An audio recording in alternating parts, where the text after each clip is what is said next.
안녕하세요. 현재 대구에 거주하고 있는 40대 남성입니다.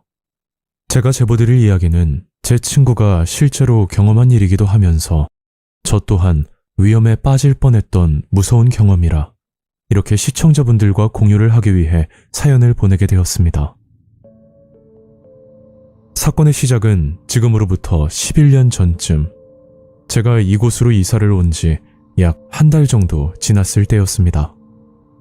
그 당시 저는 집에서 일을 하는 프리랜서였고 하루에 한 번 정도는 바람도 쐴 겸 혼자 밖에 나가 시간을 보내는 편이었죠. 그날도 저는 평소와 마찬가지로 산책을 하고 있었는데 아파트 단지 주변에 어떤 아주머니 한 분이 바닥에 앉아서 담배를 피우고 있더라고요. 노숙자처럼 보이는 허름한 행색이었고 여태까지 얼마나 담배를 피운 건지는 모르겠지만 아주머니가 앉아있던 바닥에는 담배 꽁초들이 가득했었습니다.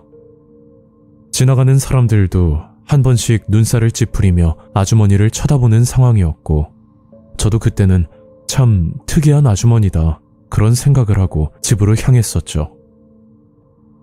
그리고 다음 날 또다시 꼴초 아주머니를 마주칠 수가 있었는데 이번에는 어떤 아저씨와 욕을 하면서 말다툼을 하고 있는 모습이었습니다. 무슨 영문인지 몰라서 한참을 보고 있었더니 그제야 상황 파악이 조금 되더라고요. 말싸움을 하고 있는 아저씨는 동네 편의점 사장인데 꼴초 아주머니가 돈도 없이 담배를 달라고 떼를 쓰자 아저씨도 언성이 높아져 경찰을 부르고 다투고 있었던 겁니다. 결국 경찰이 와서야 싸움은 일단락되었고 그 사건 이후로 꼴초 아주머니의 모습은 보기가 힘들어지게 되었죠. 그렇게 꼴초 아주머니의 모습이 희미해져 갈 때쯤 조금 당혹스러운 장면을 보고야 말았습니다. 그날은 친구를 만나고 나서 택시를 타고 집으로 향하는 중이었고 저도 모처럼 술을 한잔해서 기분까지 들떠있던 그런 상태였죠. 잠시 뒤 택시에서 내려 집 방향으로 걸어가는데 어디서 낯이 익은 아저씨와 그리고 꼴초 아주머니가 인적이 드문 골목에 서 있더라고요. 자세히 보니 그 아저씨는 동네 편의점 사장이었고 모르는 사람이 보면 연인 사이라고 오해할 만한 그런 이상한 분위기로 보였습니다. 분명 경찰까지 부르고 싸웠던 걸로 기억을 하는데 그간 무슨 일이 있었던 건지 제 상식으로는 이해가 힘든 장면이었죠. 하지만 제가 뭐라고 할 수 있는 입장은 아니니까 그 길로 집으로 들어왔고 저도 다시 일상생활을 하고 있는데 어느 날부터 아파트 주민들 사이에서 믿기 힘든 소문이 돌기 시작했었습니다. 그 소문의 내용은 동네 편의점 아저씨가 극단적인 시도를 했고 안타깝게도 발견이 늦어져 사망을 했다는 충격적인 이야기였습니다. 제가 평소에 편의점을 자주 가는 편이 아니라 딱히 눈여겨 살펴보진 않아서 몰랐지만 어느 순간부터 편의점 문이 닫혀있긴 했었고 저는 아저씨가 바빠서 그런 거라 단순히 생각을 했었습니다. 그런데 이 소문은 사실이었고 제가 그 아저씨와 어떠한 연관이 있는 사람은 아니었지만 같은 동네 주민으로서 정말 안타깝다는 생각이 들었었죠. 그리고 얼마 뒤 아파트 단지에 꼴초 아주머니가 또다시 나타났고 저는 대수롭지 않게 생각하고 더 이상 꼴초 아주머니를 신경 쓰지 않고 지냈는데 한날은 저를 빤히 쳐다보더니 가까이 오라는 손짓을 하는 겁니다. 그래서 그냥 무시하고 지나치려는데 그때 아주머니가 다가와서 이런 말을 하더라고요. 청각, 내 부탁 좀 들어줄 수 있어? 네? 갑자기 무슨 부탁이요? 아니, 별건 아니고 담배가 떨어져서 좀 사다 줄 수 있어? 내가 돈은 없고 돈 대신 담배 한 갑만 사다 주면 원하는 거 다 들어줄게.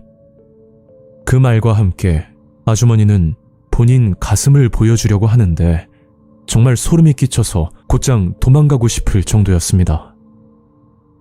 아니에요. 저 못 들은 걸로 할게요. 저는 기겁을 하면서 집으로 들어왔고 문득 골목에서 마주친, 그러니까 돌아가신 편의점 아저씨 생각이 갑자기 떠오르는 겁니다. 그때 그 골목에서 연인 사이처럼 이상한 행동을 하고 있었던 게 아마 담배를 사주는 조건으로 그런 스킨십을 하고 있었던 건 아닐까 하는 끔찍한 생각이 들었었죠. 그리고 얼마 뒤 동민이라는 친구와 술을 한잔하면서 우연히 꼴추 아주머니에 대해서 얘기를 꺼낸 적이 있었는데 그 친구가 재미있다는 표정으로 자꾸만 관심을 가지는 겁니다. 야, 그럼 재미삼아서 담배 한 갑만 사서 줘봐. 동민이 넌 그게 말이 된다고 생각하냐? 난 그 아줌마랑 말도 섞기 싫어 임마. 사주고 싶으면 네가 사주든지. 평소 호기심이 많고 장난기가 많은 친구라 그러려니 넘어갔었고 저는 며칠 뒤 상상도 할 수 없는 무서운 사실들을 뒤늦게 알 수가 있었습니다. 제가 살던 동네가 생각보다 좁은 곳이라 금방 소문이 나서 알게 된 내용인데 극단적인 선택을 해서 고인이 된 줄 알았던 편의점 아저씨가 알고 보니 누군가에 의해 살해를 당했다는 엄청난 사실이었죠. 사건의 내용은 명확하게 모르지만 소문에 의하면 치정에 관련된 사건이라고 하는데 아무리 생각해도 꼴추 아주머니와 어떠한 연관이 있을 거라는 생각이 강하게 들 수밖에 없었습니다. 그렇게 사람이 진짜 무섭다는 생각을 하고 있었는데 때마침 동민이에게 전화가 걸려왔고 저는 친구의 이야기를 듣고 깜짝 놀라서 아무 말도 할 수가 없었죠. 동민이의 말은 저와 술을 먹고 바로 다음 날 있었던 일이라며 설명을 해주더라고요. 야, 저번에 네가 했던 이야기 있잖아. 뭐? 알아듣게 설명을 좀 해봐. 무슨 이야기? 아, 그 꼴초 아주머니 있잖아. 담배 사주면 뭐든지 해준다는 그 아줌마. 근데 그건 왜? 아니, 내가 너랑 술 먹은 다음 날에 하도 궁금해서 한번 찾아갔었거든? 친구는 제 말을 듣고 장난기가 발동해 꼴초 아주머니를 찾아갔었고 꼴초 아주머니에게 담배를 사준다고 제안을 하고서 아주머니 반응을 살폈다고 합니다. 그러자 꼴초 아주머니는 돈 대신 원하는 걸 들어준다고 말을 했고 친구는 아주머니에게 담배를 사주고 꼴초 아주머니와 약속을 잡았다고 하더라고요. 그래서 무슨 약속인지 물어봤더니 담배를 사줬으니 그날 밤 10시쯤 골목에서 만나자고 했었다는데 친구도 호기심에 그날 밤 꼴초 아주머니를 만나러 나갔다는 겁니다. 약속 장소에는 꼴초 아주머니가 기다리고 있었고 친구는 장난삼아 분위기를 맞춰주고 있었는데 그때 뭔가 쎄한 느낌이 자꾸만 들었다고 합니다. 친구는 몰래 주변을 살폈더니 골목길에 주차된 차량 한 대가 있었고 차량 썬팅이 약하게 되어 있어서 실내가 다 보이는 정도였는데 어떤 사람이 차량 안에서 친구를 지켜보고 있었다고 하더라고요. 그걸 보고 소스라치게 놀라서 곧장 도망치려고 하는데 그때 꼴초 아주머니가 친구를 계속 붙잡고 이런 말을 했었답니다. 5분만 기다려달라는 말을 반복하면서 친구 바지를 붙잡고 있었다는데 친구는 그때 도망가지 않으면 진짜 위험해질 것 같은 느낌에 아주머니 손을 뿌리치고 도망을 가면서 뒤를 쳐다봤더니 글쎄 주차된 차에서 어떤 남자가 내려 도망가는 친구를 계속해서 주시하고 있었다는 겁니다. 그러니까 친구가 정신을 차리지 않았다면 그 자리에서 무슨 봉변을 당했을 수도 있는 아찔한 내용의 이야기였죠. 저는 친구의 말을 듣고 나니 또다시 편의점 아저씨가 떠오르면서 혹시 친구와 같은 방식으로 유인을 당해 괴한에게 봉변을 당한 건 아닐까 그런 무서운 생각이 들었습니다. 그리고 그 후로는 두 번 다시 꼴초 아주머니의 모습은 볼 수가 없었고 장기간 문이 닫혀있던 편의점은 새로운 주인이 나타나 다시 문을 열게 되었죠. 벌써 10년도 넘은 일이고 현재는 다른 곳으로 이사를 와서 그 동네 소식은 알지 못하지만 어딘가에서 그 아주머니가 돌아다닌다고 생각하면 아직도 소름이 끼치고 끔찍할 것 같습니다.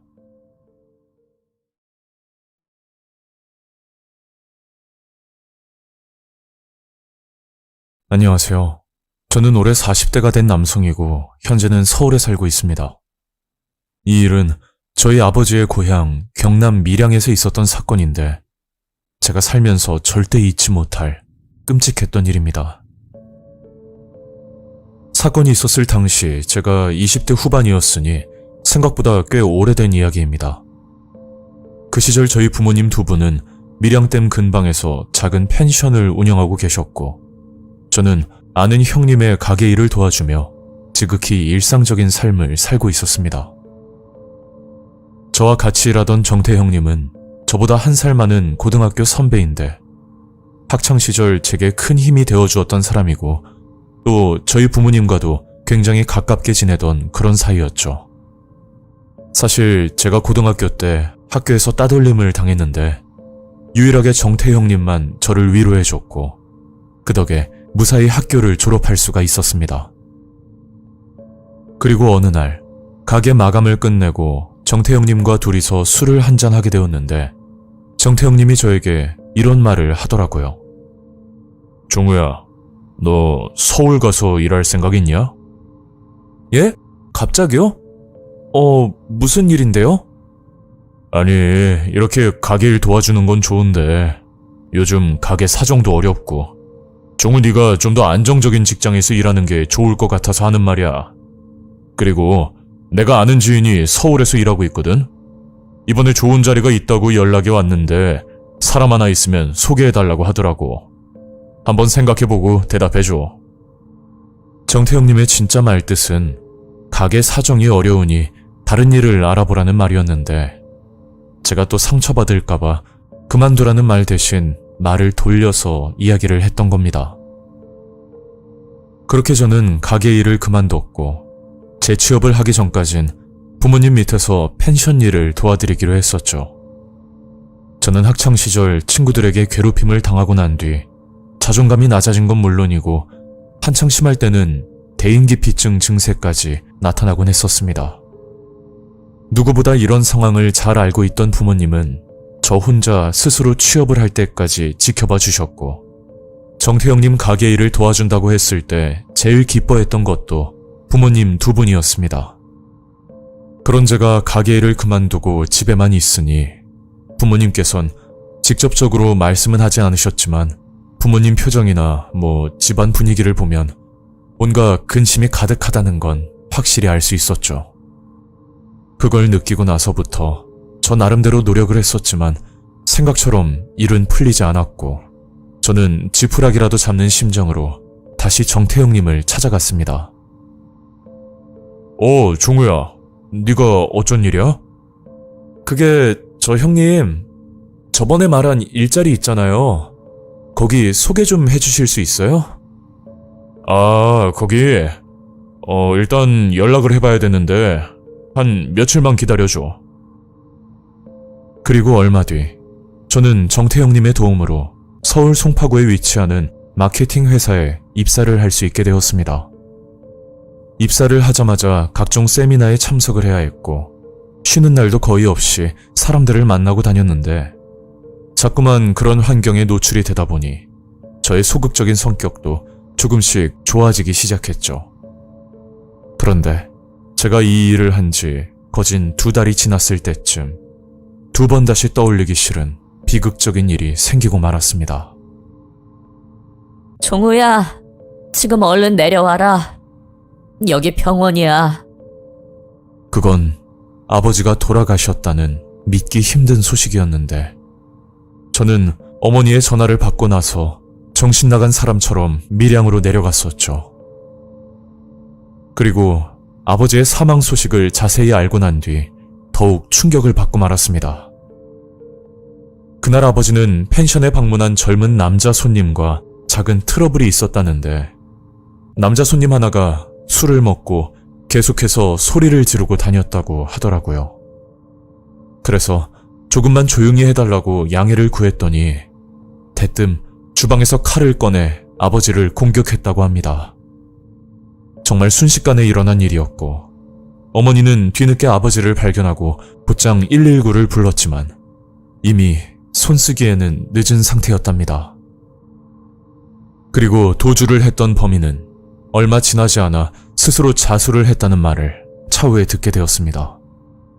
갑작스러운 아버지의 죽음에 어머니와 저는 큰 상실감에 빠져버렸고, 그렇게 온전한 정신이 아닌 상태로 장례식을 치르게 되었죠.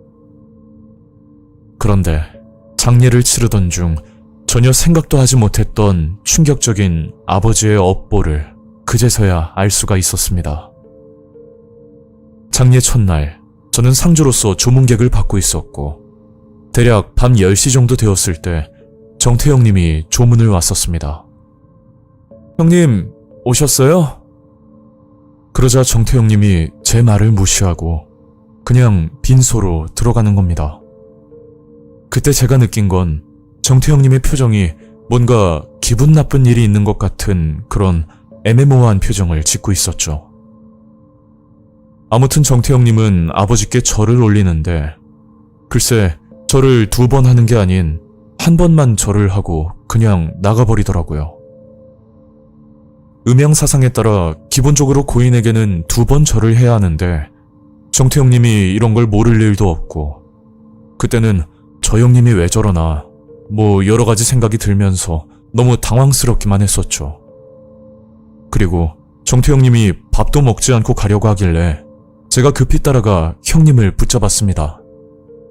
형님, 오늘 가게에서 무슨 일 있으셨어요? 야, 내가 할 말은 많은데 오늘은 조용히 넘어간다. 아니 형님, 갑자기 왜 그러시는데요? 무슨 일인지 말씀 좀 해보세요. 그제서야 정태영 님이 말을 꺼내는데, 저는 그 말을 듣고 나서 모든 게 무너져버리는 느낌이었죠. 야, 내가 지금까지 너랑 일하면서 얼마나 스트레스였는지 너는 알고 있냐? 니네 아버지가 어찌나 부탁을 하던지 내가 돈만 아니었으면 너 같은 새끼랑 엮이지도 않았어. 너 고등학교 때 애들이 괴롭힐 때마다 내가 도와줬지? 그게 다 니네 아버지가 부탁해서 도와줬던 거야. 너 학교 졸업만 시켜달라고. 근데 졸업만 하면 뭐해? 본인 앞가림도 못해서 그러고 있는데. 얼마나 답답했으면 니네 아버지가 또 찾아와서 너 일 좀 시켜달라고 부탁까지 하더라. 그리고 지금까지 네가 받은 월급이 있잖아. 그거 내 돈 아니야. 니네 아버지 주머니에서 나온 거야. 근데 그게 문제가 아니고, 내가 너만 보면 짜증이 나서 너랑 일하기 싫다고 말했거든. 그러니까 다른 일자리 소개해주는 조건으로 돈을 준다고 하더라. 근데 이렇게 허무하게 죽어버리면 내 돈은 누구한테 받으라고. 이게 다 자식 잘못 키운 니네 아버지 업보라고 생각하고 돈은 네가 대신 갚아야 할 것 같으니까 장례식 끝나고 가게로 찾아와라. 그럼 간다. 정태영님은 아버지에게 돈을 받지 못해 화가 난 상태였고, 그래서 아버지의 죽음을 인정 못한다며 절을 한 번만 하고서 나가버렸던 겁니다. 저는 충격도 충격이지만 무엇보다 돌아가신 아버지께 너무 죄송스러운 마음만 들었습니다. 학교에서 따돌림을 당한 것도, 그리고 남들처럼 사회에 적응을 하지 못한 부분까지, 이 문제들이 오롯이 제 탓이라 생각이 들었고, 저는 자괴감이 들 정도로 괴로웠습니다. 또 정태영님의 말과 행동들이 모두 다 거짓 연기였다는 게 정말 소름이 끼칠 정도로 끔찍했죠.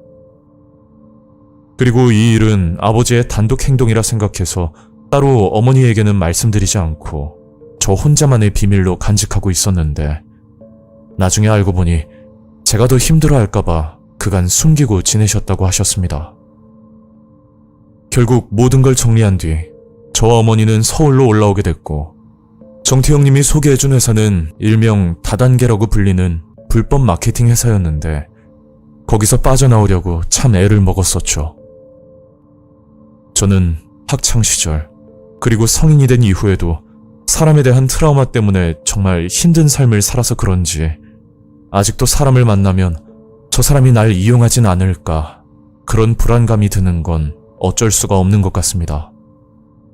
저도 이제 부록이란 나이가 되었고, 억울하게 돌아가신 아버지를 위해서라도 앞으로는 좀 더 용기를 내며 살아야겠다는 생각이 들곤 합니다.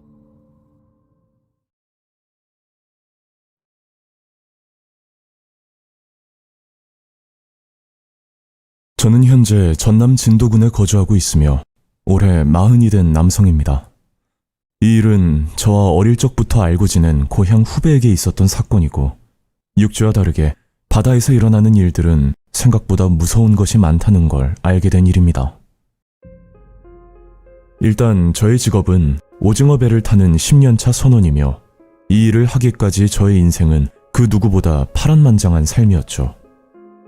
저는 고등학교를 졸업하자마자 그 나이 때 할 수 있는 알바를 찾아 모조리 지원을 했고, 성인이 되자마자 군대를 지원해서 전역을 하고 난 뒤에는 목포에 위치한 조선소에 취업을 했었습니다.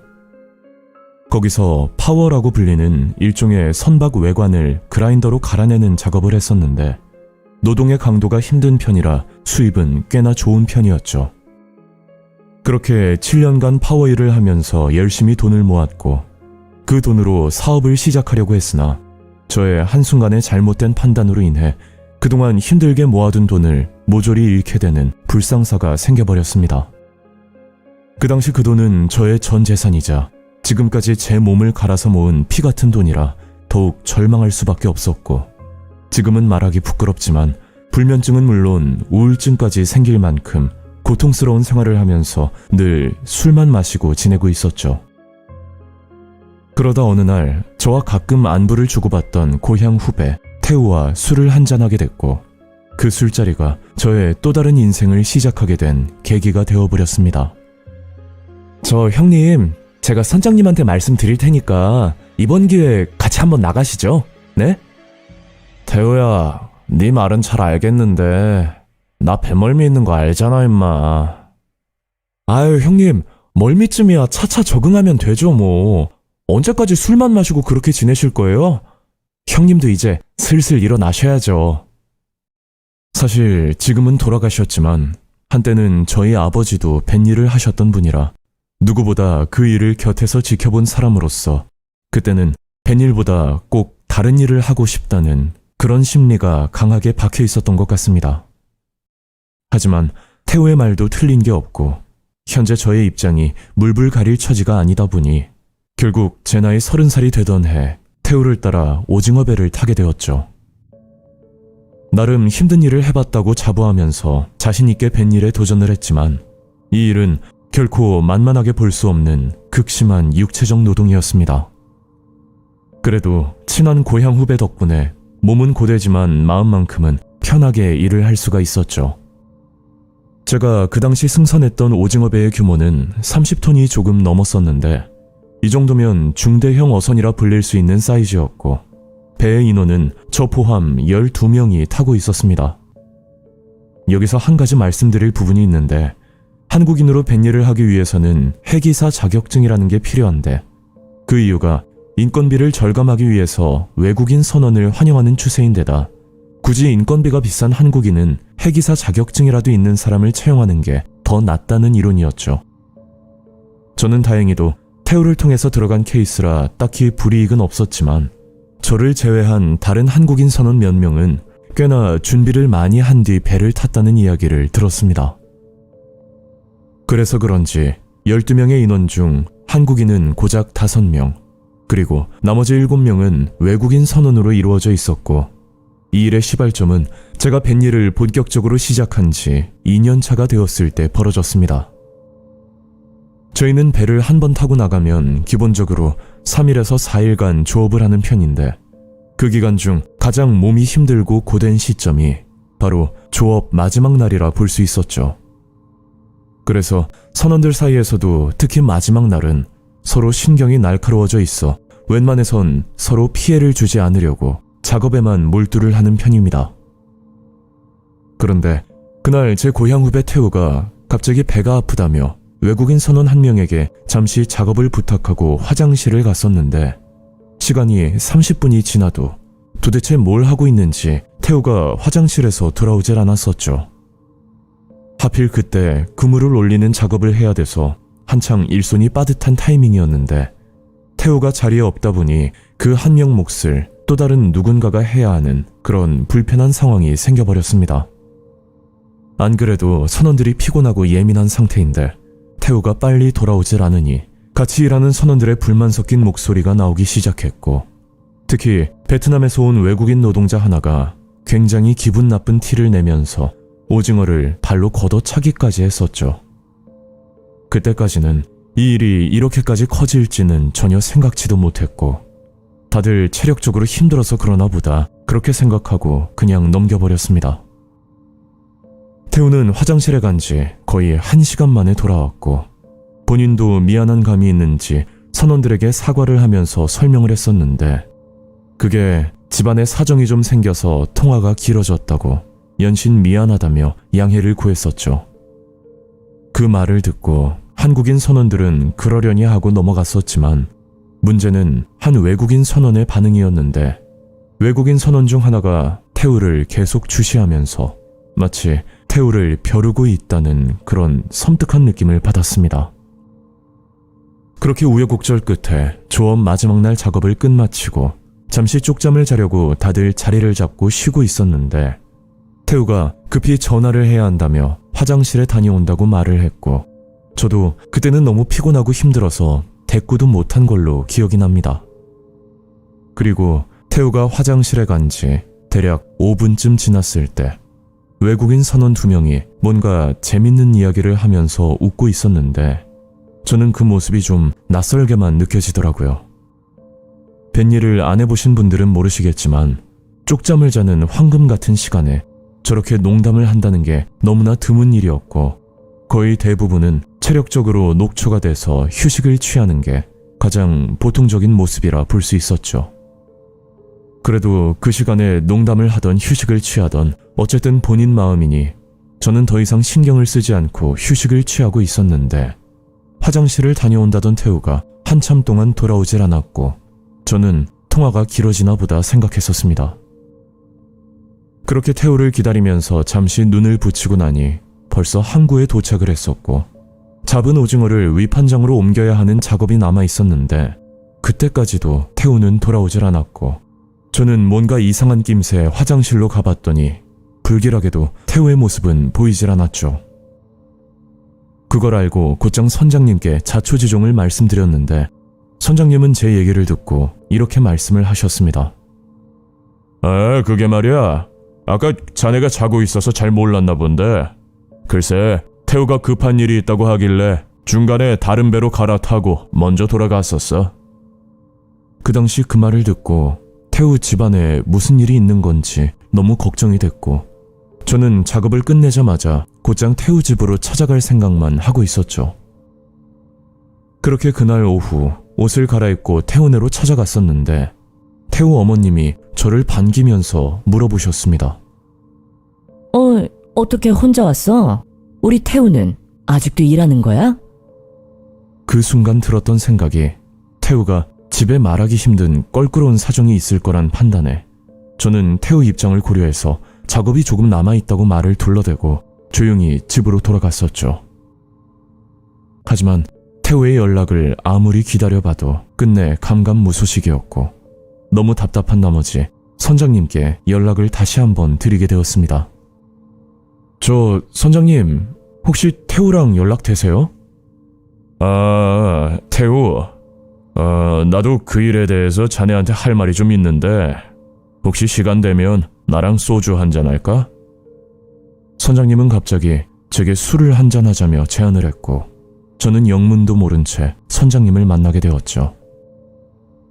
그리고 그날 믿을 수 없는 충격적인 이야기를 듣게 되었고 저는 선장님의 말을 고지고대로 믿어야 할지 판단이 잘 서질 않았습니다. 태우가 말이야, 도대체 뭘 하면서 그렇게 됐는지는 모르겠는데 배에서 발을 헛디뎌서 물에 빠진 것 같아. 지금 경찰에 신고해봤자 자네도 알다시피 48시간 지나면 그 시신 찾기도 힘든 거 알잖아. 그리고 수사 들어가면 우리 당분간은 조업도 하기 어려울 거야. 그래서 말인데 내가 이번 일만 잘 마무리되면 크게 한몫 챙겨줄게. 또 괜히 일 크게 만들지 말고. 일단 내가 내일 오전에 태우네 찾아가서 합의를 해볼 테니까 자네는 그냥 조용하게 있어줘.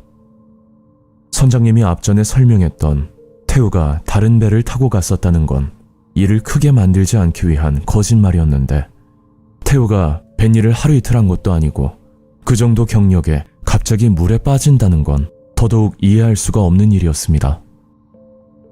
태우에게는 정말 못할 짓이지만 저도 일을 해야 하는 입장이라 선장님 말을 따를 수밖에 없었고, 태우는 어머님이 저희 집으로 몇 번이나 찾아왔었지만 저는 차마 어머님 얼굴을 뵐 수가 없었죠. 태우는 그렇게 허무하게 사고사로 떠났고 저는 다시 조업을 하면서 지내고 있었는데, 어느 날 뱃일을 하던 도중 과거 태우가 겪었던 이야기를 우연히 듣게 되었습니다. 그 이야기는 외국인 선원 중 베트남 국적인 20대 선원이 한 명 있었는데, 한날은 선원들끼리 모여 태우네 집에서 식사를 한 적이 있었다고 합니다. 사실 태우는 국제 결혼을 했고 아내는 베트남 사람이었는데, 그날 식사를 하면서 그 베트남 외국인 선원과 그리고 태우의 아내가 눈이 맞아 바람이 났고, 그날부터 태우는 그 외국인 선원을 증오하며 늘 욕을 하면서 지냈었다고 했죠. 또 사건이 있었던 그날 태우가 화장실에 가면서 작업을 떠넘겼던 사람도 그 문제의 외국인 선원이었고, 이런 일이 자주 발생하다 보니 다른 선원들이 보기에 일부러 핑계를 만들어서 외국인 선원을 괴롭히려는 마음이 커 보였다고 합니다. 선원들이 알고 있는 이야기는 거기까지인데, 아무도 그날 사고 현장을 본 사람도 없고 다들 선장 말대로 움직이는 사람들이다 보니 명확한 사건의 내용은 자세히 밝혀지지가 않았었죠. 제 개인적인 생각으로는 태우와 외국인 선원 둘 사이의 트러블 때문에 그날 몸싸움을 하다가 물에 빠진 거라 생각이 드는데, 이런 일이 단순 실종사고로 이렇게 처리된다는 것 자체가 정말 무섭고 충격적이었습니다. 만약 제가 선장의 말을 듣지 않고 차라리 그냥 신고를 했었다면 태우의 시신이라도 찾을 수 있었을까요? 저는 아직까지 이 사건을 숨긴 그날의 죄책감 때문에 태우에게 너무 죄스럽고 미안하기만 할 뿐입니다.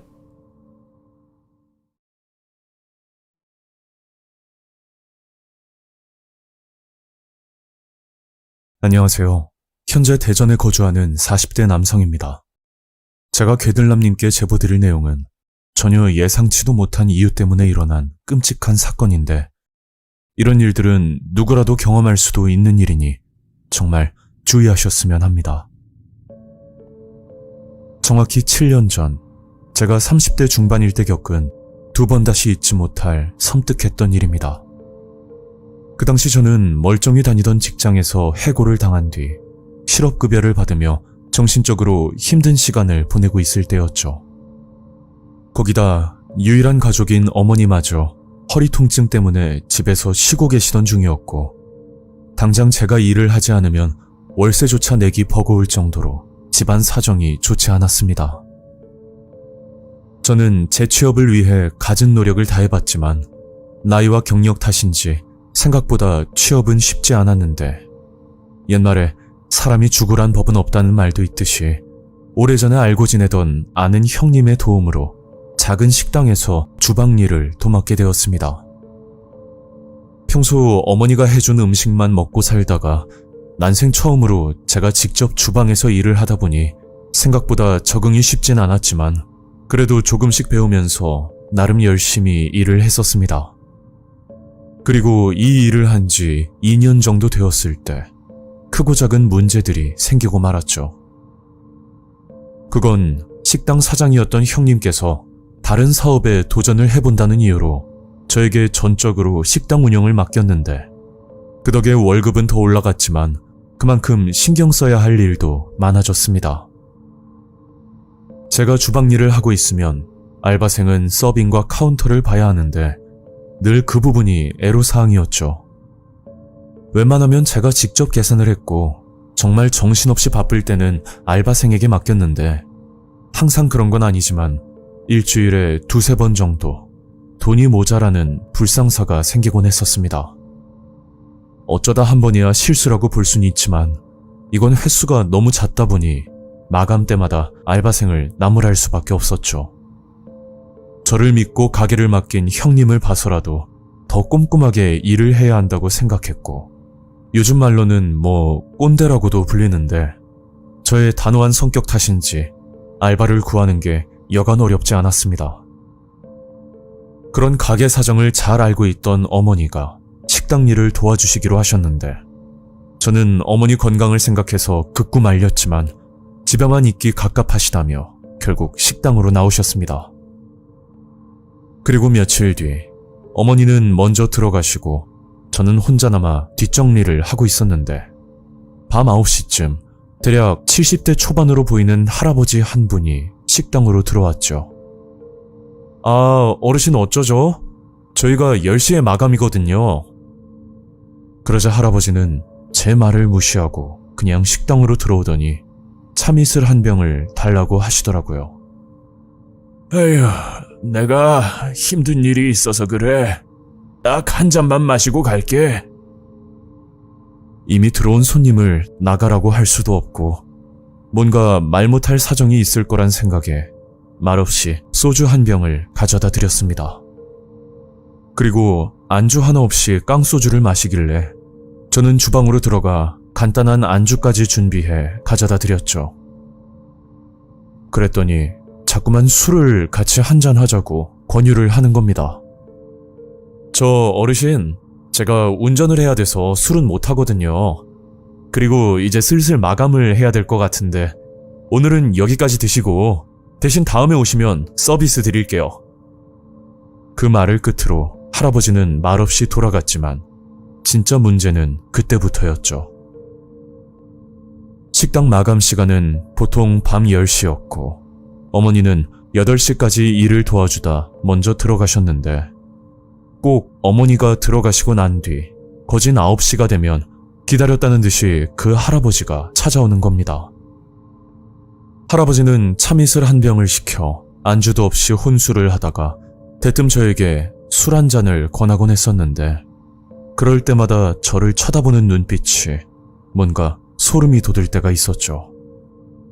그래서 그냥 기분 탓이라고만 생각했고 저는 대수롭지 않게 넘기려고 했지만 얼마 뒤 그 할아버지의 무서운 본 모습을 알게 되었습니다. 그날도 어김없이 할아버지가 가게로 찾아왔고 저는 당연히 술을 주문하겠거니 생각했는데 갑자기 저를 보고 이런 말을 꺼내는 겁니다. 자네, 이리로 와봐. 내가 할 말이 있거든. 네, 무슨 일이신데요? 내가 이 시간만 되면 왜 여기로 오는지 자네는 알고 있어? 네? 그야 저는 모르죠. 무슨 사정이라도 있으세요? 에휴, 내가 말을 말아야지. 됐고, 참이슬 한 병만 갖다 줘. 할아버지는 다짜고짜 화를 내더니 술을 가져다 달라고 했고 저는 평소대로 술을 드리고 다시 주방으로 향했는데 그때 제 등 뒤로 소주병이 날라왔고 저는 너무 고통스러워서 그 자리에 주저앉아 버렸습니다. 그러자 할아버지가 뒷주머니에서 흉기를 꺼내더니 웃으면서 말을 하더라고요. 자네만 없어지면 나도 행복해질 수 있어. 정확히 무슨 말인지는 모르겠지만 그 말을 듣고 그 자리에 가만히 있다가는 살인사건이라도 일어날 듯 싶어 저는 할아버지를 피해 서둘러 식당 밖으로 빠져나갔습니다. 그리고 곧장 경찰에 신고를 했었고 저는 경찰이 도착하자마자 식당으로 다시 들어갔는데 할아버지는 혼자 술을 마시면서 아무런 일도 없다는 듯이 태연하게 앉아 있더라고요. 그렇게 할아버지는 현행범으로 검거되었고 그로 인해 자세한 사건의 내막을 알게 됐는데 제가 전혀 상상도 하지 못한 인물이 이 사건과 연관이 되어 있었습니다. 그건 저의 어머니였고 사건의 발단은 어머니가 식당 일을 도와주면서부터 시작되었죠. 그 당시 어머니의 연세가 환갑이 막 지났을 때였는데 어머니는 젊을 때부터 동안이란 소리를 자주 들으시는 편이었습니다. 굳이 나이를 밝히지 않으면 50대로 보는 사람도 있을 만한 외모였는데 어느 날 문제의 그 할아버지가 식당으로 찾아와 어머니에게 데이트 신청을 했다고 합니다. 어머니도 당황스러웠는지 아들이 보고 있다며 그만하라는 말을 했었고 도대체 왜 그런 생각을 했는지는 의문이지만 할아버지는 모든 원인이 제 탓이라고 생각을 했었답니다. 그리고 이건 제 생각인데 아마 제가 없으면 어머니가 본인 마음을 받아줄 거라는 그런 말도 안 되는 착각을 했던 것으로 보입니다. 그래서 할아버지는 어머니가 없는 시간, 즉 8시 이후에 가게를 찾아왔던 거고 소주를 한 잔씩 마시면서 머릿속에는 저를 살해할 생각만 가지고 있었던 거죠. 그런데 생각지도 못한 끔찍한 사실은 할아버지의 살해 계획이었는데 그동안 소주를 마시면서 저에게 한 잔씩 권할 때마다 저 몰래 소주에 청산가리를 탔었다는 충격적인 말까지 듣게 되었습니다. 어쩐지 제가 술을 거부하고 나면 갑자기 술맛이 떨어진다면서 그냥 가게를 나갔었는데 바로 그 이유가 술 안에 청산가리를 탔다는 그런 뜻이라고 볼 수도 있겠죠. 하지만 이런 방법이 실패하자 결국 흉기를 들고 찾아왔고 그날 밤 저를 살해하고 난 뒤 어머니를 찾아갈 목적이었던 겁니다. 어머니는 이 소식을 듣고 나서 큰 충격을 받으셨고 아들인 저에게 손님이 찝쩍거린다는 그런 남사스러운 일까지 털어놓기가 쉽진 않으셨다고 말씀을 하시더라고요. 그렇게 모든 자백을 받은 뒤 사건은 마무리되었습니다. 그런데 피해자 입장에선 그 할아버지가 출소하고 나면 또다시 식당으로 찾아올 거란 무서운 생각에 저와 어머니는 다른 곳으로 이사까지 가야만 했었죠. 현재는 어느 정도 회복이 되긴 했지만 제가 이 사연을 보내면서 다시금 그때 일들을 떠올려 보니 아직도 무섭고 소름이 끼치는 건 지금도 여전한 것 같습니다. 만약 그 할아버지의 권유로 그 자리에서 술을 마셨더라면 제가 이렇게 살아있을지도 의문이고 또 저희 어머니까지 위험해졌을지도 모르는 끔찍한 일이었습니다.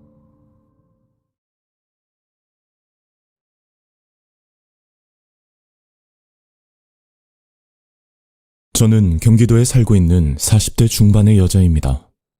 지금부터 제가 말씀드릴 이야기는 꽤나 오래전에 있었던 일인데 사람의 끝도 없는 욕심과 그리고 말도 안 되는 미신 때문에 벌어진 소름 끼치는 사연입니다. 저는 어릴 적 굉장히 가난한 집안에서 태어났고 저희 부모님은 생활비 때문에 다투는 날이 많았는데 그런 모습을 보고 자랐던 탓인지 저는 성인이 되어서도 병적으로 돈에 집착을 하면서 살고 있었습니다.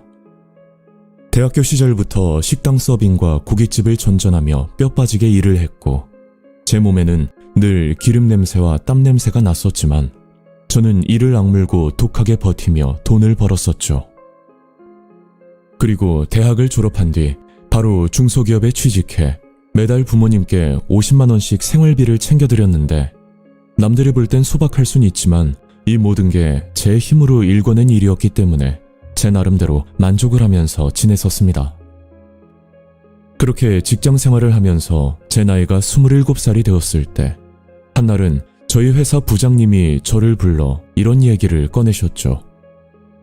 있잖아 은영씨는 착실하면서 예의도 바르고 또 외모도 준수한 편인데 은영씨처럼 이렇게 괜찮은 처자가 왜 아직 결혼도 안 하고 혼자 지내고 있어?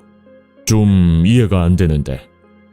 그래서 말 나온 김에 내가 아는 사람 중에 진짜 괜찮고 번듯한 사람이 하나 있거든? 내가 보증할 정도로 확실한 사람이니까 나 믿고 소개 한번 받아봐. 평소 모든 면에서 존경을 받을 만한 부장님의 말씀이라 저는 의심 없이 소개팅을 받았고 거기서 만난 사람이 바로 혁준 씨였습니다. 혁준 씨의 외모는 평범했지만 뭔가 알게 모르게 분위기에서 귀티가 나는 사람이었고 조금 더 대화를 나눠보니 혁준 씨의 집안은 저와 다르게 꽤 부유한 집안 환경이란 걸 알 수가 있었죠.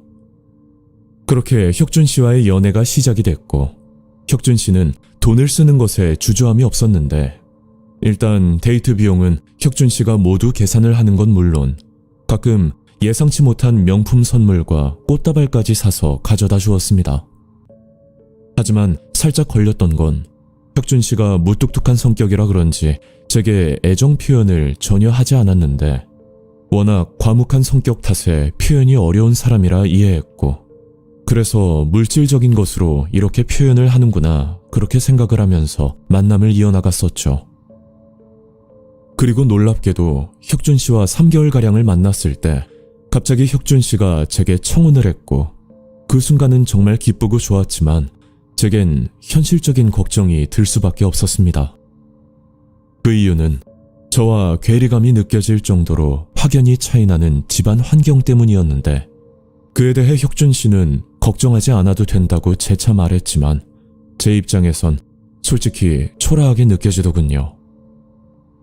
저는 며칠 동안 고민만 하다 결국 혁준 씨 부모님을 뵙게 되었는데, 제 걱정과 다르게 혁준 씨 부모님은 저를 너무 따뜻하게 대해주셨습니다. 그동안 힘들었겠다며 저를 정말 대견하게 생각해 주셨고, 앞으로 돈 걱정은 하지 말고 둘이서 행복하게 사는 모습만 보여달라고 제게 말씀을 건네셨죠. 시어머니의 첫인상도 너무 인자하고 온화해 보였고, 그날 그 계기로 인해 이 결혼을 꼭 해야겠다는 확실한 결심을 내렸습니다. 그렇게 혁준 씨는 법적으로 제 남편이 되었고, 결혼 후에 저의 생활은 꿈을 꾼 것처럼 행복하기만 했었죠. 가난했던 시절과는 달리 돈 걱정 없이 모든 걸 누릴 수 있었고, 친정에도 매달 200만 원씩 용돈을 보내면서 마치 효녀라도 된 듯한 기분까지 느낄 수가 있었습니다. 하지만 그런 행복은 오래가지 못했고, 결혼 후 남편은 더욱 바빠져 얼굴 보기도 힘든 실정이었죠. 남편은 사업을 핑계로 귀가가 늦어지거나 주말까지도 집을 비우는 날이 많아졌고, 연애 때의 여유로운 모습과는 다르게 늘 예민하고 신경질적으로 변해버렸습니다. 그런 모습을 보고 마음이 좋진 않았지만 과거에 가난했던 제 자신을 돌이켜보면서 이 정도는 이해하고 잘 살아야겠다는 생각뿐이었죠. 그러다 한날은 남편과 같이 집에 있을 때 남편에게 전화가 한 통 걸려왔었는데, 남편의 표정이 심각해지더니 잠시 통화를 하고 오겠다며 밖으로 나가버린 적이 있었습니다. 저는 뭔가 안 좋은 일이 생긴 건가 싶어 밖으로 나가봤더니 남편이 마당에서 통화를 하고 있었는데, 통화의 대상이 누군지는 모르겠지만 남편이 짜증이 난 목소리로 말을 하는 게 들리더라고요. 그런데 그때 정말 황당하고 충격적인 사실을 듣게 되었습니다. 어머니, 이게 대체 뭐예요? 요즘 사업도 잘 안 되고 너무 힘들어요. 어머니가 시키는 대로 저 여자랑 결혼까지 했잖아요. 근데 뭐 바뀌는 게 없잖아요, 지금. 저는 그 말을 듣고 몸이 얼어붙는 느낌이었는데, 남편이 저를 사랑해서 결혼한 게 아니라 누군가의 지시로 이루어진 결혼이었다는 걸 듣고 나니 순간 소름이 끼치는 기분이었죠. 그래서 저는 전화가 끝날 때까지 숨어서 남편을 기다리고 있었고, 남편은 시어머니와 한참 통화를 하고 나서 다시 집으로 들어오려고 할 때 그제야 마당에서 저와 마주치게 되었습니다. 뭐야? 너가 왜 나와 있어? 오빠, 지금부터 솔직하게 다 말해줘. 나 통화하는 거 다 들었으니까. 아까 전화 내용 중에 어머님이 시켜서 결혼했다는 건 도대체 무슨 말이야? 오빠는 나 사랑해서 결혼한 거 아니야? 도대체 무슨 소리야. 네가 잘못 들은 거겠지. 그리고 난 너 좋게 봐서 결혼한 거야. 아니, 분명 똑똑하게 다 들었고, 지금 말 제대로 안 하면 나 이 결혼 생활 더 이상 유지하기 힘들 것 같아. 그러자 남편은 모든 걸 체념하고 이야기를 해주는데, 이런 말을 어떻게 이해해야 할지 도무지 감당이 되질 않았습니다.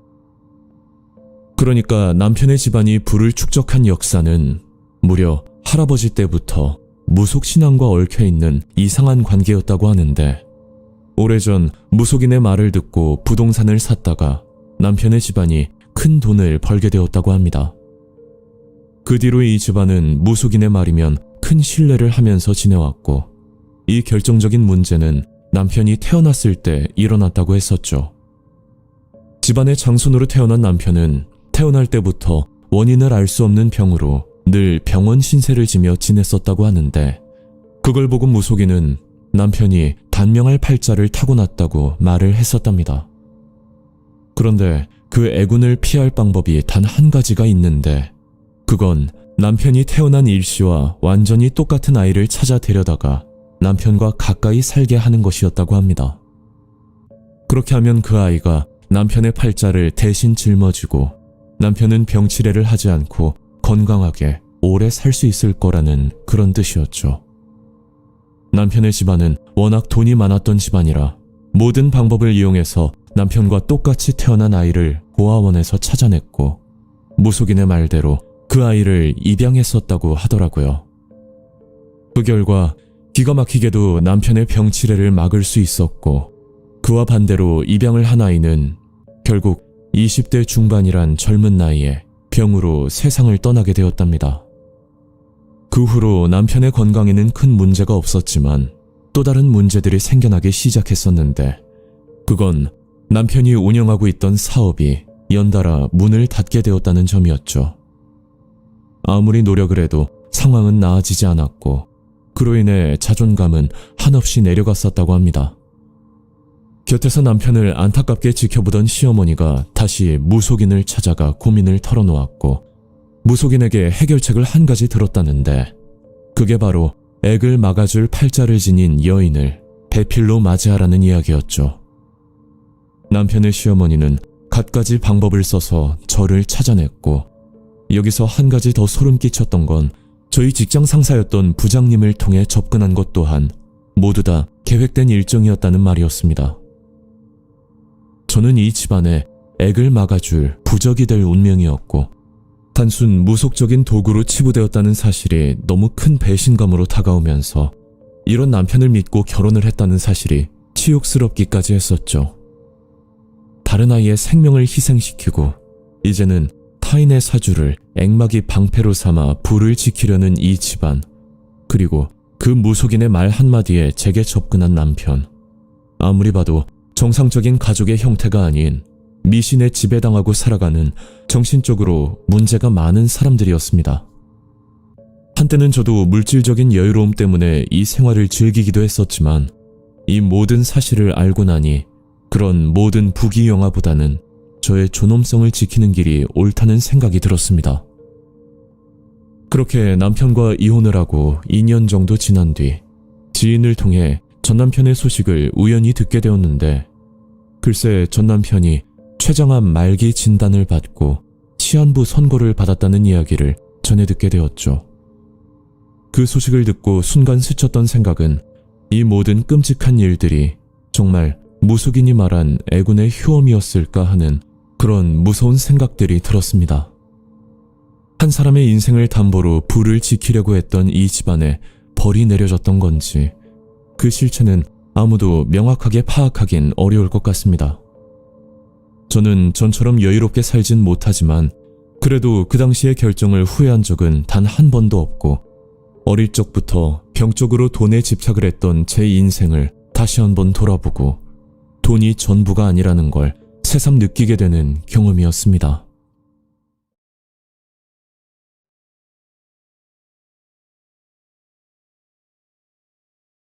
안녕하세요. 저는 서울에 살고 있는 20대 여성입니다. 지금부터 들려드릴 이야기는 제가 작년에 겪었던 너무 끔찍하고 무서운 경험이고 부모님을 일찍 떠나보내고 세상에 홀로 남겨졌을 때보다 더 외롭고 절망적이던 순간이었죠. 그리고 이 모든 일들은 제게 가족이나 다름없었던 친구 지영이로부터 시작되었습니다. 지영이와 저는 아주 어릴 적부터 같은 보육원에서 자라 서로에게 유일한 존재였고 지영이는 제게 세상의 전부였습니다. 그래서 저희는 성인이 되자마자 작은 단칸방을 얻어 둘이서 지내게 되었고 남들처럼 평범한 삶을 살기 위해 부단한 노력을 하면서 지냈었죠. 그 당시 저는 편의점에서 아르바이트를 했었고 지영이는 호프집에서 서빙을 하면서 생계를 유지했었는데 넉넉한 형편은 아니었지만 서로에게 의지하며 살아가는 매일이 너무 행복했었습니다. 그러다 한날은 지영이가 제게 바람을 쐬자고 제안을 했고 저는 목적지가 어딘지 재차 지영이에게 물었지만 지영이는 굳이 설명을 해주지 않고 그냥 따라오라는 말을 하더라고요. 솔직히 불안한 마음보다는 지영이가 가자고 하는 곳이라면 어디든 갈 수 있을 것 같다는 마음에 그날 영문도 모른 채 지영이를 따라 나섰고 저희가 도착한 곳은 감성포차라는 헌팅 술집이었습니다. 태어나서 처음 가보는 곳이었고 저를 이런 곳에 데리고 온 지영이를 이해할 수가 없었지만 저도 호기심에 이끌려 지영이와 함께 술집으로 들어갔었죠. 지영이는 익숙한 듯 술을 마시면서 헌팅을 시도했고 그날 밤 저희는 처음 보는 남자들과 술을 마시면서 이야기를 나눴는데 저는 도무지 이런 분위기에 적응을 하기가 힘들었습니다. 그래서 지영이에게 그만 놀고 나가자고 몇 차례 말을 했지만 지영이는 제가 싫어하는 걸 알면서도 제 말을 무시하고 계속 술을 마시면서 자리에 앉아 있었죠. 그렇게 실랑이를 벌이다 결국 새벽이 되어 집으로 돌아왔고 저는 지영이에게 엄청난 실망을 하고 그날은 그렇게 끝이 났었습니다. 하지만 문제는 그날 후로 일어나게 되었죠. 그날부터 지영이는 쉬는 날마다 매일같이 술 약속이 있다면서 밖으로 나가버렸고 예전과 180도 바뀐 지영이의 모습에 너무 걱정이 돼서 한날은 지영이를 불러 충고 아닌 충고를 하게 되었습니다. 지영아, 너 말이야. 요즘 너무 밖으로만 놔두는 거 아니야? 우리도 열심히 살아야지. 이건 좀 아닌 것 같은데. 왜? 그게 뭐 이상해? 야, 우리 20대야. 한창 놀 때잖아. 너는 술 마시는 거 싫어하니까 뭐 나라도 놀아야지. 난 집에만 있는 게 너무 답답해. 그리고 내 인생이니까 그냥 좀 내버려둬. 예상대로 지영이는 제 말을 귀담아 듣지 않았고 가족과 다름없던 지영이가 나쁜 길로 빠질까 싶어 매일같이 걱정만 하면서 지낼 수밖에 없었습니다. 그러던 어느 날 지영이가 남자를 소개해주겠다며 제게 소개팅을 제안했고 저는 몇 번 거절을 했지만 계속된 지영이의 권유에 하는 수 없이 그 자리에 나가게 되었죠. 소개팅 자리에는 2명의 남자가 앉아 있었는데 대화를 나누다 보니 나이 이야기가 나왔고 그 남자분들의 나이는 저와 20살 가까이 차이 나는 40대 분들이었습니다. 같은 또래도 아니고 왜 나이 차가 이렇게 많이 나는 사람을 소개받아야 하는지 너무 불쾌하기만 했었는데 일단 소개팅 자리이니 최대한 예의를 갖추고 묻는 말에 대답을 하면서 대화를 이어나갔었죠. 나중에 알고 보니 그 자리에 있던 2명의 남자 중 1명은 지영이의 남자친구였고 그 옆에 앉아있던 또 다른 남자 현우라는 분은 지영이의 남자친구의 친구분이었습니다. 그렇게 어색한 분위기 속에서 대화를 주고받고 있었는데 생각보다 매너도 좋고 또 나이가 있어서 그런지 성숙해 보이는 모습이 눈에 들어오기 시작했었죠. 게다가 또래 남자들과는 다르게 경제적인 능력도 있어 보였고 제가 부모님 없이 혼자 자란 탓인지 뭔가 아빠 같은 그런 포근한 느낌까지 들었습니다. 결국 그 소개팅으로 인해 저는 현우 오빠와 교제를 시작하게 되었고 결정적인 사건의 시작은 연애를 한 지 반년이 지난 시점에 일어나게 되었죠. 그날 보통 때처럼 알바를 가기 위해 아침에 일어났었는데 제 옆에서 자고 있어야 될 제 친구 지영이가 보이질 않았고 우연히 식탁에 놓인 편지 한 통을 발견하게 되었습니다. 편지의 내용은 혼자서 지내고 싶다는 지영이의 메시지였는데 그 편지를 보고 곧장 지영이에게 전화를 수도 없이 걸었지만 끝내 연락은 닿지 않았었죠. 그때는 세상에 혼자 남겨진 기분이었고 유일한 가족이라고 생각했던 지영이에게 버림을 받았다는 사실에 너무 공허하고 괴로운 날들을 보내야만 했었습니다. 갑작스러운 지영이의 부재에 저는 더 이상 의지할 사람이 없었고 그 당시 저를 위로해주던 사람은 제 남자친구 현우 오빠뿐이었죠. 그 뒤로 저는 현우 오빠에게 의존하면서 살게 되었고 매일같이 현우 오빠는 저에게 가족이 되어준다는 말과 무슨 일이 있어도 저를 지켜준다는 그런 따뜻한 말을 하면서 저를 감싸주었습니다. 그런 말들을 들었을 땐 저를 아끼고 사랑해서 하는 말이라고만 생각했지만 지금 와서 생각해보니 그 모든 말들이 저의 판단력을 흐리게 만드는 가스라이팅이었던 것 같습니다. 그렇게 지영이가 떠나고 한 달 정도 지났을 때 한날은 현우 오빠가 제게 이런 제안을 한 적이 있었죠. 자기야, 편의점 일하는 거 힘들지 않아? 돈도 얼마 안 되고 고생은 고생대로 하는 것 같은데 그래서 내가 자기한테 좋은 일자리 하나 소개해 주려고 하거든. 자기 생각은 어때? 좋은 일자리? 그게 무슨 일인데? 그냥 단순한 서비스업의 일종이야. 뭐 힘든 일도 아니고. 내가 볼 땐 자기랑 딱 맞을 것 같은데. 일단 같이 한번 가보자.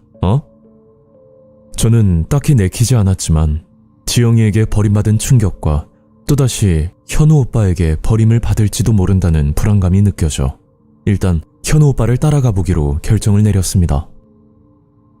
그렇게 도착한 곳은 누가 봐도 평범한 오피스텔이었고 저는 현우 오빠와 함께 301호실로 들어갔었는데 그곳에는 침대와 커튼밖에 보이질 않았었죠. 여기가 일하는 곳이야? 일단 여기서 미팅 약속을 잡았으니까 잠깐만 기다리면 사람 한 명이 들어올 거야. 그리고 나 지금 폰 배터리가 없어서 잠깐만 폰 좀 빌려줄 수 있어?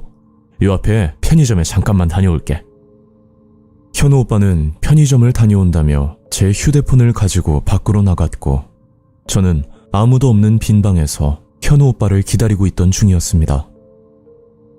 그렇게 10분을 넘게 기다려도 현우 오빠는 돌아오질 않았고 저는 점점 걱정이 되기 시작했었죠. 그때 문을 열고 처음 보는 남자가 들어왔고 저는 미팅 관계자라 생각하고 인사를 드렸더니 그 남자는 저를 한번 훑어보고 나서 그냥 화장실로 들어가는 겁니다.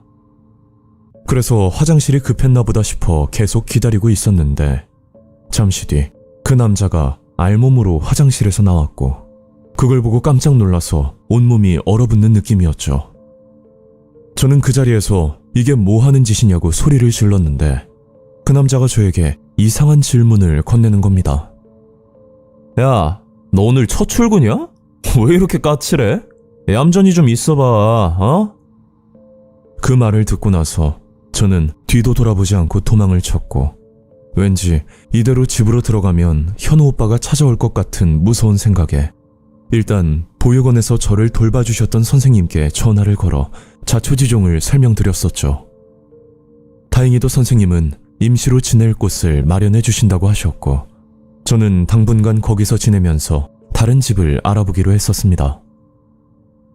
그리고 보육원 선생님을 통해 경찰 신고를 하게 됐고 저는 경찰에게 사건의 내용을 설명했더니 이런 사건의 대부분은 업주에게 일정 금액을 받고 오피스텔 성매매 여성을 거래하는 끔찍한 방법이라고 말을 하는 겁니다. 하지만 안타깝게도 이런 성매매 단속은 현장 적발과 증거 확보가 가장 요점이고 그게 아니라면 콘돔이나 성매매 장부 또는 계좌 이체 내역 같은 기록이 있어야 하는데 그게 없으면 증거 입증이 사실상 어렵다는 절망스러운 이야기를 들었었죠. 현우 오빠는 그날 돈을 받고 저를 오피스텔 성매매 여성으로 팔아넘겼던 거고 그날 폰 배터리가 없다고 제 폰을 들고 나갔던 것도 바로 신고를 하지 못하게 만들려는 수작인 것 같아 너무 소름이 끼쳤습니다. 그리고 한 달 전에 사라진 지영이가 너무 걱정이 되는데 혼자 지내고 싶어서 집을 나간 게 아니라 저처럼 오피스텔에 팔려간 건 아닐까 하는 무서운 생각까지 들었었죠. 주변 사람들은 무사히 빠져나온 것만 해도 천만다행이라는 말을 하는데 이런 일들이 빈번하게 일어나면서도 어떻게 처벌을 할 수가 없다는 것이 참 씁쓸하기만 합니다. 저는 아직까지도 지영이의 연락을 기다리고 있는데 제발 무사히 잘 지내고 있길 늘 기도하고 있습니다. 오늘 이야기는 여기까지입니다. 구독과 좋아요 잊지 않으셨죠? 다음 영상으로 또 뵐게요. 감사합니다.